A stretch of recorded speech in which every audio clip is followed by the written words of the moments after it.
예, 오늘은 마음이 청결한 자, 마음도 청소가 필요합니다. 라는 제목으로 하나님 말씀 나누겠습니다.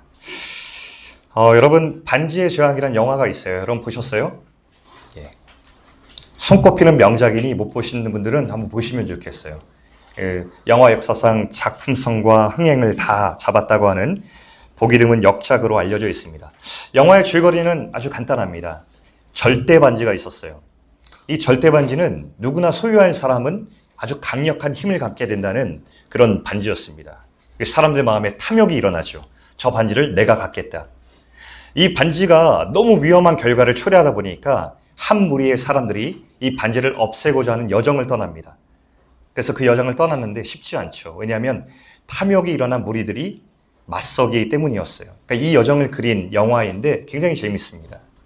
근데 이 영화의 원작이 소설이에요. J.R.R. 톨킨이라고 하는 사람이 있는데 이 사람은 그리스도인이었습니다. 이 사람은 복음의 이야기를, 하나님의 이야기를 이야기 서사 안에 담아서 전달하는 데 관심이 있었는데 바로 이 반지의 제왕도 그런 소설이었죠. 이 사람이 하고 싶은 메시지가 있었습니다. 사람 마음 안에는 누구나 탐욕이 있다. 하나님을 떠난 사람들이 탐욕을 갖기 시작하면 그 결과는 우리 모두 다 괴물이 되는 것이다. 하나님의 형상을 잃어버리는 그 과정을 잘 담아 놓았습니다. 오늘 이 영화의 주제를 머릿속에 담고서 오늘 본문의 말씀을 들어보면 본문을 이해하는 데 도움이 될 것 같아서 제가 잠시 설명드렸어요. 자, 본문으로 돌아가봅시다. 마음이 청결한 자는 복이 있나니 라고 할 때 이 청결이라고 하는 단어가 무엇일까? 간단합니다. 깨끗한 겁니다. 근데 우리가 이렇게 오해할 수 있어요. 도덕적으로 흠이 없거나 죄가 없는 상태라고 이해할 수 있는데 그렇지 않습니다. 원어를 살펴보니까 카타로스라고 하는 이 단어는 불순물이 있다가 사라진 상태를 가리켜서 한 말이더라고요. 그러니까 더 쉽게 말하면 청소가 되거나 정리가 된 상태를 가리켜서 우리 오늘 청결이라고 얘기합니다. 이 청결한 자가 복이 있답니다. 여러분 청소 좋아하세요? 삶에는 흔적이 남죠. 먹고 나면 흔적이 남아요. 싱크대에 그릇이 쌓이죠. 설거지 해야 됩니다. 옷을 입으면 저녁에는 빨랫거리가 쌓입니다. 삶에는 늘 흔적이 남아서 삶의 흔적이 있으면 놔두면 방치하면 지저분해지고 냄새가 나요. 반드시 청소가 필요합니다. 청소를 좋아하든 좋아하지 않든 간에 부인할 수 없는 것은 청소는 꼭 필요한 겁니다. 우리 마음도 그렇습니다. 잠언 4장 23절 말씀 한번 볼까요? 이렇게 나옵니다. 모든 지킬 만한 것 중에 더욱 내 마음을 지키라. 생명의 근원이 이에서 남이니라. 이렇게 지키라고 하는 것은 가꾸고 관리하는 것이죠. 여러분 피부 관리 하시죠? 요즘은 형제들도 열심히 할 것 같습니다. 누구나 피부 관리하는 세상이 되었습니다.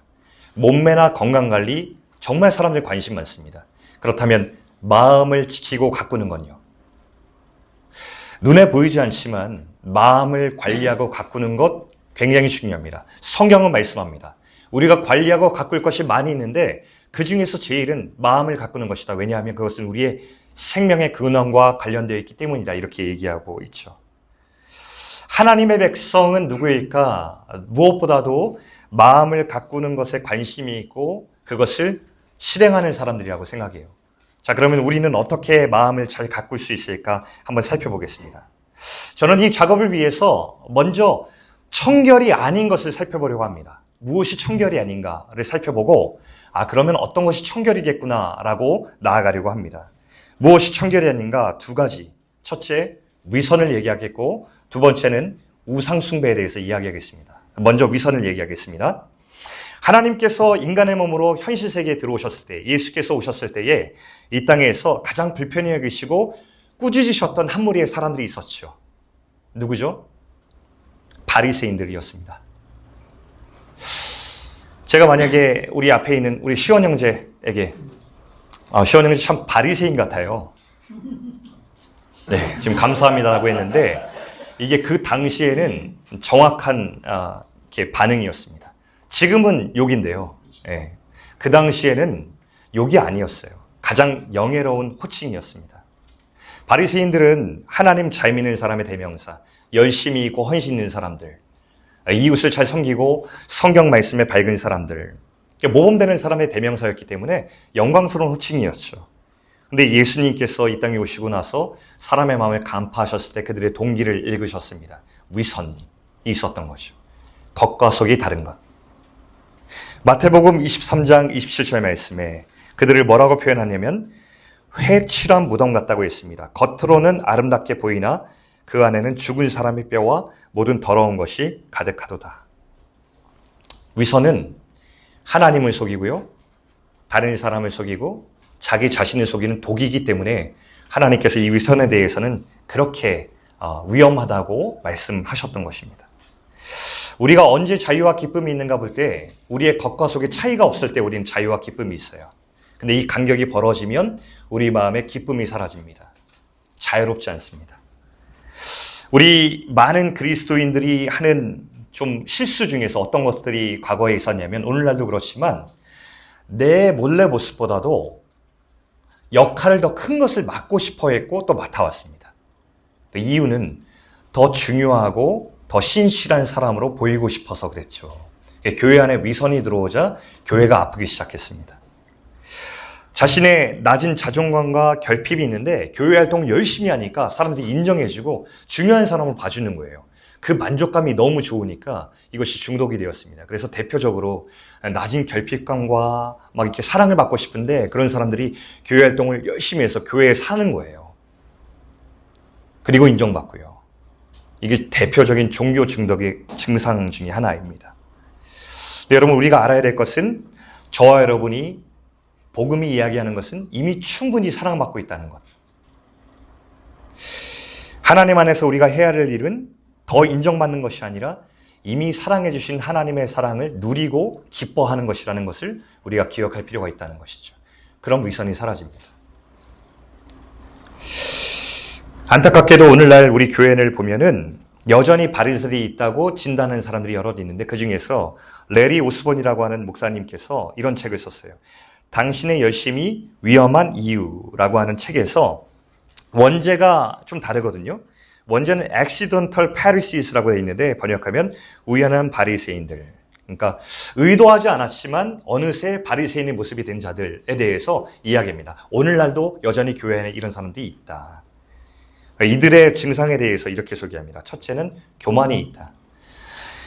다른 사람을 볼 때 내가 신앙적으로 열정이 있고 헌신이 있거든요. 근데 다른 사람을 보니까 답답하고 짜증이 나는 거예요. 아니, 저 사람은 나는 이렇게 헌신하는데 저 사람은 왜 이렇게 저렇게 나이브하게 신앙생활하지? 너무 답답한 거예요. 그러니 정죄하고 우월감이 생기고. 이게 첫 번째고요. 두 번째는 배타성이라고 했습니다. 이런 사람들이 있어요. 마치 저 사람이 진짜인지 가짜인지, 너 진짜 크리스찬이야? 가짜 크리스찬이야? 더 좁은 규격과 법칙들을 만들어 놓고 넌 여기 들어왔니? 안 들어왔니? 이걸 구분해 나가면서 진짜 가짜를 막 구별해내는 사람들. 이거에 모든 에너지를 소모하는 공동체와 사람들이 있다는 거예요. 이게 오늘날의 바리새인들이다. 세 번째는 획일성을 추구. 획일성이 유니포미티라고 하는데 복음은 유니포미티를 얘기하잖아요. 유니포미티의 특징은 유니폼을 입히는 거예요. 여기 이렇게 오면은 오늘 I love 베트남을 많이 입고 왔네. 그러니까 우린 다 은사와 삶의 궤적과 개성이 다르잖아요. 근데 우리는 신앙 안에서 그 모든 은사들과 색깔이 발현되고 그만의 길을 갈 수 있도록 응원하고 격려하는 공동체인데 자꾸만 우리 공동체 안에 같은 유니폼을 다 입히려고 하는 거죠. 그래서 복음이 얘기하는 건 획일성이 아니라 유니티, 유니폼이 아니라 유니티. 되게 다른데 같은 방향을 위해서 같이 손을 잡을 수 있고 걸어가는 거죠. 근데 획일성을 추구하다 보면 우리가 자꾸 바리새인 되는 거예요. 내가 존경하는 목사님 한 사람의 말이 정답이라는 거예요. 이분 말이 맞아. 너 이분을 따라 안 따라. 각자 성향과 은사와 역량이 다른데 한 사람이 다 기준이 되는 거예요. 제자 훈련도 그와 같은 한 사람의 모양이 되는 것이 목표인 것. 이것이 획일성을 추구하는 모양인 것이죠.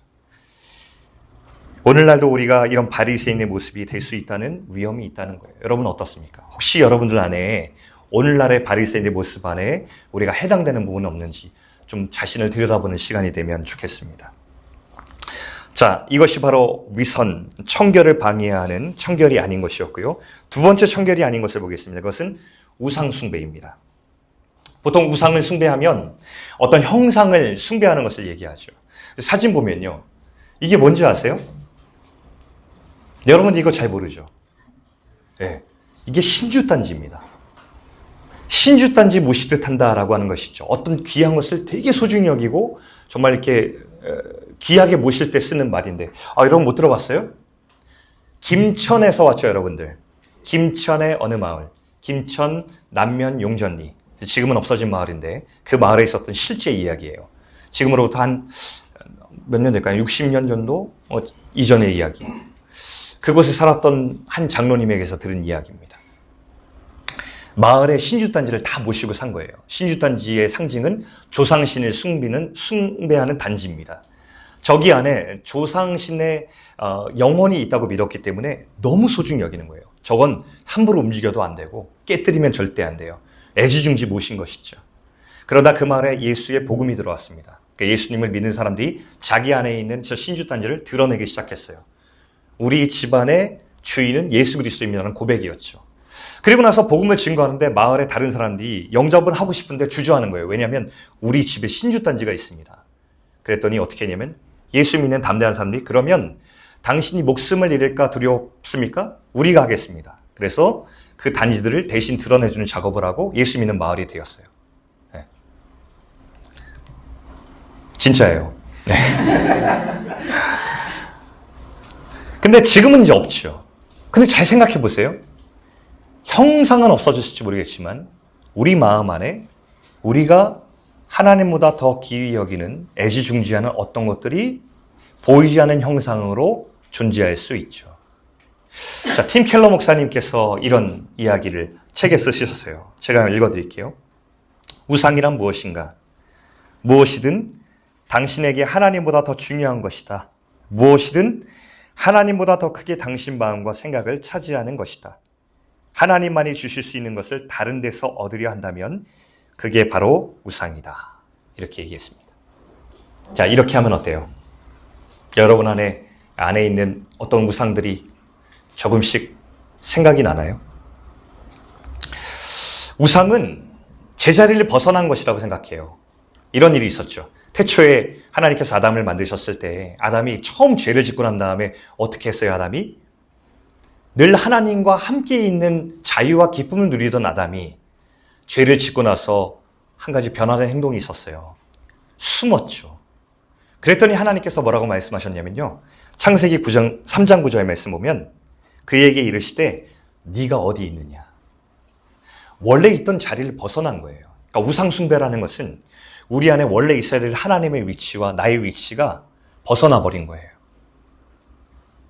제자리에 있어야 될 것이 벗어날 때 우리는 정리가 안 됐다 그러잖아요. 이 정리가 필요한 상태, 이것이 우상 숭배의 또 다른 단면인 것이죠. 여러분 마음속에 하나님의 자리는 어디예요? 여러분의 마음은 지금 제자리에 있어야 할 것들이 제자리에 있는지 한번 생각해 보면 좋겠습니다. 제가 잠시 전에 소개해드린 팀 켈러 목사님께서 책에서 이렇게 얘기하더라고요. 우리 마음속 안에 있는 그런 우상을 어떻게 식별할 수 있을까? 이것에 대해서 쓰셨어요. 제가 한번 불러드릴게요. 자, 첫 번째는 이렇게 얘기하시더라고요. 우리 생각의 내용을 점검하라. 우리가 일상 속에서 무심코 생각할 때 우리 생각을 지배하고 우리 생각이 계속 일어나고 있는 생각의 흐름들이 있대요. 그것이 우리 인생을 지배하는 우상일 수 있다는 것이죠. 여러분에게 그 생각은 무엇인가요? 두 번째는 돈을 어떻게 쓰는지 보라. 마태복음 6장 21절에 이렇게 나오죠. 내 보물이 있는 그곳에는 내 마음도 있다. 우리 돈이 이렇게 어디로 소비되는가 지체 없이 내 돈의 대부분 어느 곳에 흘러가는가 이것을 잘 살펴보면 우리 마음속에 내가 귀히 여기고 있는 우상이 무엇인지 발견할 수 있대요. 세 번째는 기도가 응답되지 않고 우리 소망이 꺾일 때 그때 우리의 반응을 보라라고 얘기합니다. 여러분 진짜 그런 것 같아요. 신앙생활 잘하고 우리가 신앙이 괜찮을 때 즐거울 때 우리는 하나님 찬양하는 거 되게 쉬워요. 하나님을 의지하는 거 할 수 있어요. 그런데 기도 응답이 안 됐어요. 우리 삶의 소망이 꺾였어요. 근데 그때 너무 크게 분노한다든지 너무 깊이 절망하잖아요. 그럼 내가 그동안 의존하는 것이 무엇이었는지를 볼 수 있어요. 자, 마지막 네 번째는 뭐냐면 내가 가장 통제하기 어려운 것이 무엇인지 한번 보라. 그럼 우리 마음을 잘 들여다보면 각자 나는 왜 이 감정이 잘 통제가 안 되지? 나는 왜 이게 제어가 안 되지? 라고 하는 부분이 있을 거예요. 근데 그것을 잘 들여다보고 그 이유를 발견하기 시작할 때 그 뿌리를 뽑아보면 그 뿌리 안에 주렁주렁 엮여서 딸려 나오는 것들이 있다는 것이죠. 그게 바로 나 자신의 우상일 가능성이 있다, 이렇게 얘기합니다. 통찰력 있는 관점이라 생각해요. 저 여러분 마음 안에 있는 우상은 무엇일까요? 우리 마음 안에 있는 우상을 잘 식별할 수 있는 은혜가 있길 바라고요. 성령님께서 우리 마음을 조명해 주셔서 비춰주셔서 우리 안에 제자리에서 벗어난 것들이 있다면 다시 발견하여서 제자리를 찾는 하나님의 청결한 마음이 될 수 있기를 축복합니다. 그런데 이제 진짜 중요한 게 있어요. 그럼 우리는 어떻게 청결할 수 있을 것인가? 이게 핵심이거든요. 여러분 꼭 기억하면 좋을 것이 있어요. 여러분 우리가 위선을 발견하고 나 자신의 우상을 발견하는 것은 유쾌한 일은 아니에요. 괴로운 작업일 거예요. 그러면 그것을 발견했을 때 우리는 어떻게 다시 마음이 청결해질 수 있을까? 청소하고 정리할 수 있을까? 이 모든 여정을 내가 홀로 해야 할 숙제처럼 여기지 않는 것이 첫 단계예요.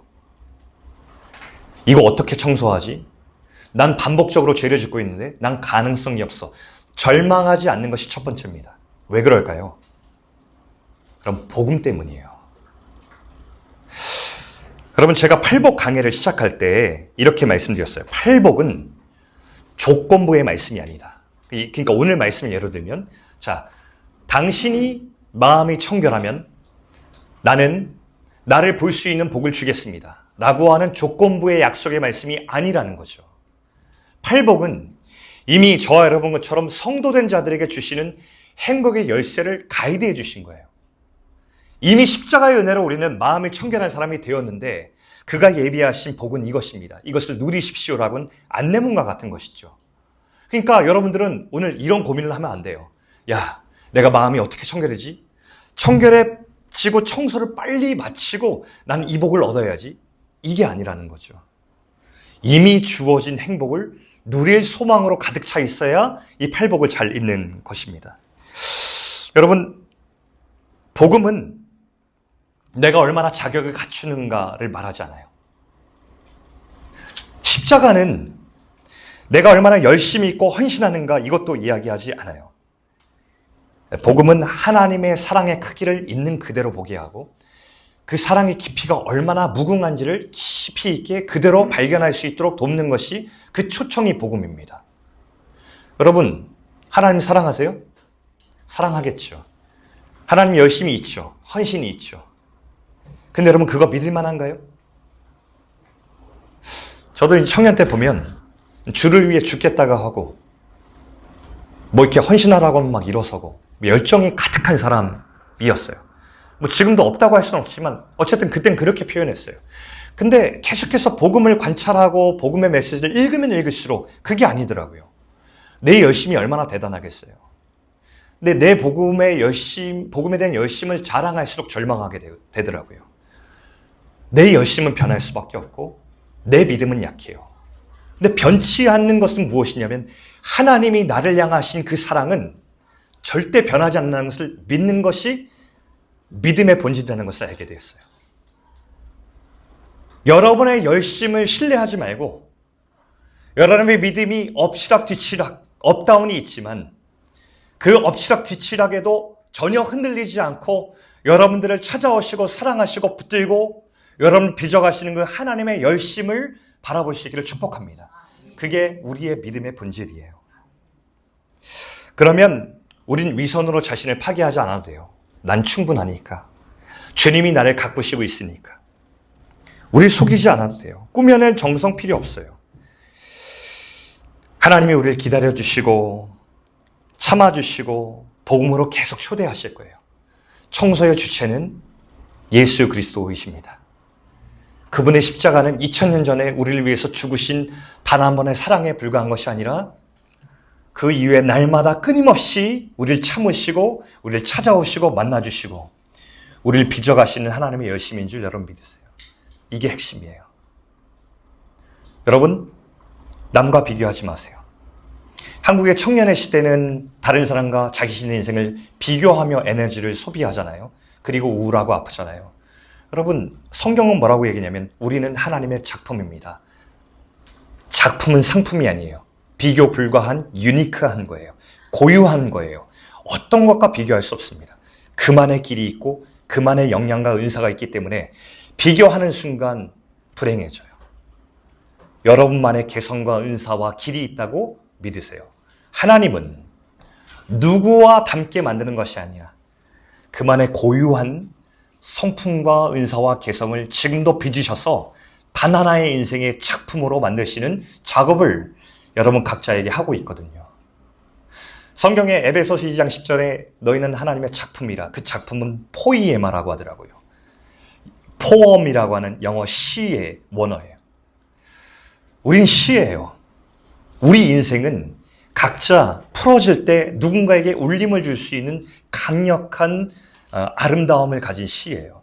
근데 그 시구와 시의 운율과 시의 형식은 다 각기 다른 거예요. 제가 이번에 여러분들 왔을 때에 우리 금요일 날 소망학교 있을 때 한 가지 의문이 있었어요. 소망학교 학생들과 우리 청년들의 만남을 이렇게 가질 때 어떤 케미가 날까? 이제 상상하고 기대하는 바고 있는데 과연 그럴 수 있을까? 날도 덥고 한국에 있는 청년들 이렇게 여기 와서 날씨도 덥고 함께 할 때 과연 이렇게 잘 돌볼 수 있을까? 근데 저는 그때를 기억하면 작은 천국을 본 것 같아요. 하나님의 나라가 임하면 저런 모양일 거야. 누군가 누구를 위해서 조건 없이 사랑해주고 이야기를 들어주고 그 대상이 자신을 보면서 어떤 것도 눈치 보지 않고 좋아하고 자기 요구를 말할 수 있고 웃을 수 있고 그게 그 현장에 있었던 것 같아요. 전 그걸 보면서 제 안에는 잔잔한 울림이 있었던 것 같아요. 저게 주님께서 우리 청년들을 여기에 어제 목사님 말씀처럼 부르시고 보내셔서 이곳에서 경험케 하시는 것이다. 여러분들은 잠시 이 땅 가운데서 하나님의 나라를 경험케 하는 울림 있는 시가, 한편의 시가 되었던 것 같아요. 그리고 그 시는 누군가에게 울림이 되었겠죠. 전 작지 않다고 생각해요. 누군가의 인생 가운데서는 자기 어릴 적 내가 만나보지 않은 사람이지만 그들과의 만남이 사랑이 무엇인지, 사람에게 느낄 수 있는 따뜻한 온기가 무엇인지에 대해서 경험할 수 있는 평생의 흔적이 될 수 있겠죠. 이게 하나님께서 우리에게 빚어가시는 시와 같은 인생이 아닐까라고 생각을 했습니다. 여러분, 우리 이렇게 작품으로 되면서 우리는 위선과 우상숭배 대신에 복음으로 말미암은 하나님의 작품으로 빚어지면서 우리는 이 약속이 이야기하는 것을 경험하는 것이죠. 하나님을 볼 것이다. 다른 말로 하나님을 경험할 것이다. 하나님의 작품이 될 것이다. 우린 결국 그렇게 될 것입니다. 왜냐하면 하나님께서 저와 여러분을 그렇게 빚어가고 있거든요. 이건 변치 않을 겁니다. 여러분 기대할 수 있기를 축복합니다. 설교의 서두에 저는 반지의 제왕이라는 영화를 소개했어요. 여러 종족들과 인물들이 등장하는데 그 서사 속에서 대비되는 두 캐릭터가 있습니다. 유명한 골룸이라는 캐릭터입니다. 원래 이렇게 생기지 않았거든요. 근데 절대 반지를 추구하던 욕심이 결국 이렇게 만들었어요. 저는 이제 작가의 의도라고 생각해요. 절대 반지, 그것을 추구하는 사람들이 누구나 자기 안에 절대 반지가 있잖아요. 잡을 수 없는 절대 반지를 자꾸 추구하려고 하다 보면 우리의 인생과 우리의 영혼의 모습이 이렇게 일그러진다는 것을 아주 적나라하게 표현한 캐릭터가 골룸이라고 생각해요. 골룸이 맨날 My precious 이러잖아요. 내 보물, 내 보물. 그러니까 자기 안에 있는 하나님 아닌 보물을 찾아가다가 결국 괴물이 되어버린 우리 인간의 실존을 이렇게 표현한 거죠. 한편으로 다른 한 족속을 소개합니다. 호빗족이라고요. 되게 독특한 족속입니다. 여기 보면 이 앞줄에 있는 족속이 호빗족인데 이 공동체는 키가 되게 작아요. 되게 작가가 똑똑한 것 같아요. 의도적으로 키를 한 반 정도로 이렇게 키가 작고 되게 소박해요. 근데 이 호빗 공동체는 특징이 있는데 절대 반지를 없애려는 여정을 떠나는 사람들을 파송하고 그들을 응원해요.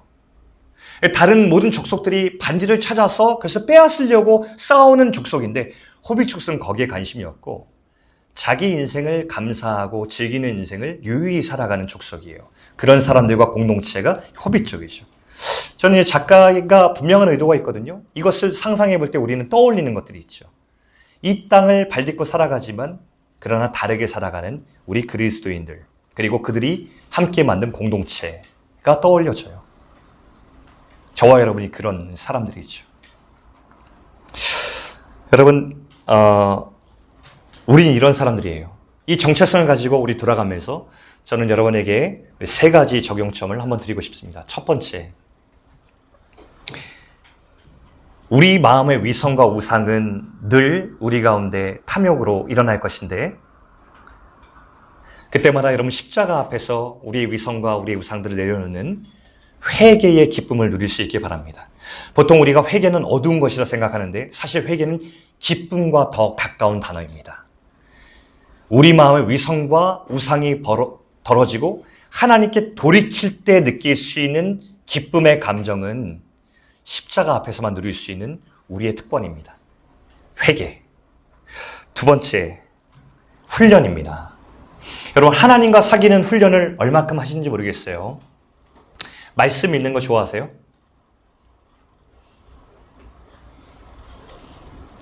여러분의 표정이 모든 것을 말해주고 있습니다. 네.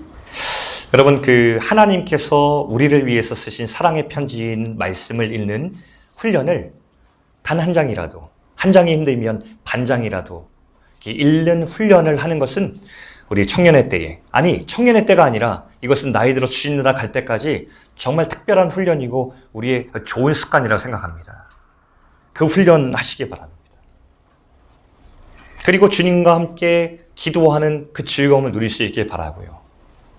잠시라도 누군가를 위해서 중보해주는 그 기쁨. 내가 의지할 것이 없어 두려울 때에 그 두려움을 하나님께 도와달라고 하는 기도로 드리는 그 사귐과 교제의 기쁨을 훈련할 수 있길 바랍니다. 그리고 마지막, 공동체입니다. 제가 보면 늘 우리 강조하는 것은 소금공동체는 우리 한 사람 한 사람과 함께 걷는 공동체 의식이 대단히 중요합니다. 근데 이것은 소금공동체가 특별히 주장하는 건 아니고 하나님께서 이 땅에 두신 교회의 본래의 목적과 의도가 그렇습니다. 모든 교회는 공동체로서 서로를 격려하고 돌보는 특별한 의무가 있습니다.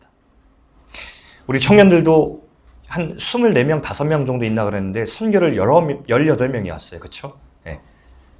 이 공동체 안에 특별한 어떤 공유하는 경험들이 있다는 것이 이제 축복이 될 것 같은데 앞으로 돌아가서도 여러분들 안에서 서로 가운데 하나님 앞에서 살아가는 한편의 작품 같은 인생을 서로 격려할 수 있는 좋은 동역자, 건강한 공동체가 될 수 있기를 축복합니다. 그게 굉장히 큰 복이에요. 좋은 건강한 공동체를 만나고 그 안에서 서로를 세상이 들을 수 없는 소리들로 진짜 하나님 곁으로 격려할 수 있는 것이 힘입니다. 우리 모두가 그런 축복을 기이 누리면 좋겠습니다. 저 여러분이 그런 주님의 귀한 그리스도인 될 수 있기를, 교회 될 수 있기를 주의 이름으로 축원합니다.